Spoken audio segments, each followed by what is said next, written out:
was our turn. It was the buzzers. And as one very observant press person pointed out, its controller is nothing that couldn't be done on the DualShock. Which is completely true. Of course we could have done it on the DualShock. The DualShock has 13 buttons, 2 sticks, and an up, down, left and right. Of course we could have done it. We've got 5 buttons. The DualShock has got 13 buttons, 2 sticks, and an up, down, left and right. And that's the problem. If I give that to my mum, if I give that to my gran or my wife, they're going to give up because it's a fantastically complicated bit of kit. You can drive a car with less controls than that. There's just no need. It's okay for people who've grown up with it, because when we got it, there was the Nintendo, which had 2 buttons and an up, down, left, right. And over the last 10 years, they keep adding buttons until we've got 13 buttons. And it's completely unnecessary. Look at our controls. It's basically a TV remote control for kids. We've got 5 buttons. Anyone can use that, and no one's going to run away from it, because it's just so simple.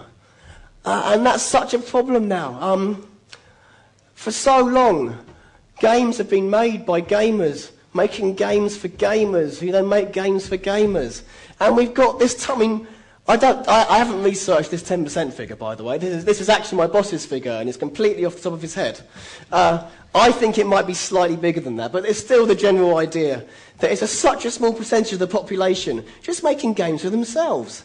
And they're forgetting everyone else. They're forgetting the 90% of people who watch TV and go to the cinema and don't want to have to use 13 buttons and 2 sticks. And it's true. I mean, there's been a lot of success recently. We've got SingStar.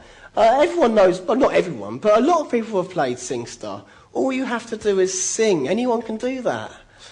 You've got the Nintendo Wii. Again, it's fantastic. If you want to play tennis, you play tennis. If you want to go golfing, you go golfing. Anyone can play it. There's no barrier to entry there. And people like playing it. I'm always going around people's houses and being forced to play SingStar or Wii Tennis or Buzz even sometimes when I'm allowed to join in. And they enjoy playing these games because people like playing games. Games are fun. But for so long, we've just been making it so difficult to do this. And the last thing today, I think, is when you buy a game of Buzz, like I said, you get the buzzers. And you get 4 of them in each pack. And that is absolutely 100% essential. When we were making Buzz, we knew from the very beginning that we wanted this to be played by like 3 or 4 players, preferably 4 players at a time. And I'm a game designer. I've got loads of systems, and I've got at most 2 controllers for each system. The PlayStation 2, you couldn't actually even plug more than 2 controllers into it without a specialist bit of hardware. And if you're telling people, okay, here's our game, and if you want to play it in the best way, you have to go to the shop and spend £100 on extra equipment for it, they're not going to do it. And if they do buy it, they're going to play it like with 1 or 2 players and not get the point of it. They won't enjoy it because that's not the way it was meant to be played. So make it... I haven't got anything else like that. Okay. So make it accessible. Make it... If you know how you want your game to be played, then let it be played in that way. So the five lessons that we learnt whilst making Buzz is lesson 1, people understand the familiar. Talk to them in a language which is relevant to them. Lesson 2, let people shine. People like being good at stuff. Let them. Don't make them feel like idiots.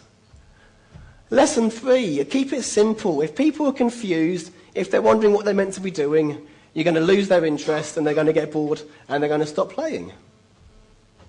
Lesson 4, make it approachable.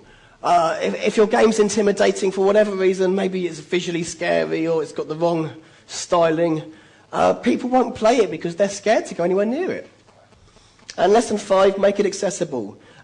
If you know how you want your game to be played, then you have to provide the hardware or whatever it is to allow it to be played in that way. And I'm going to confess now, none of this is scientifically researched. It is all just my own theories and stuff that I've worked out. But I know I'm right.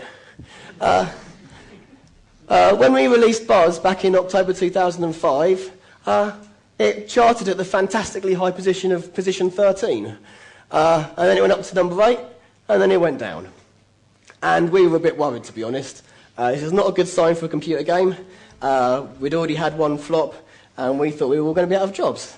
But it turned out, actually, games like Buzz, they sell differently.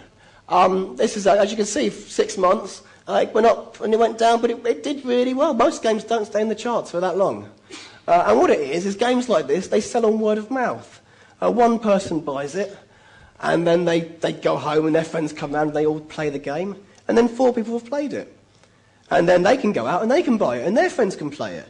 And so it doesn't sell in one big lump sum, it just slowly keeps on selling all year long. And if you compare that to more traditional games, this is the Warriors. I don't mean to pick on the Warriors, there's nothing wrong with it, but it was a typical game that came out the same week as us. And as you can see, it went straight into the charts at number 3. All the gamers, they all went, yes, we're going to buy this game. And then they'd all bought it. And it just plummeted out the charts 3 weeks later. It's not there anymore because everyone who was going to buy it has bought it. There's only so many people who want to play the Warriors. And so you're never going to sell that many copies. And honestly, we've sold millions of these. I think we've sold, is it 9 million? Yeah, 9 million copies in Europe now. It hasn't even been released in Japan yet. And that's a lot. I mean, I think we've sold more copies than Halo. No one knows about, I mean, everyone knows what Halo is. No one plays it. Well, yeah, some people do, but it's quite, I don't even like Halo, I'm a gamer. It's just one of these sort of things which is for boys who sit in their bedrooms sort of like shouting at each other over Xbox Live. And it's so, it does very well. I'm not slagging Halo off, but it's for such a small group of people on the big scale of things. And the non-specialist press, they love us. And this is a BAFTA. It's about the biggest award you can get in England, really. That's the best social game.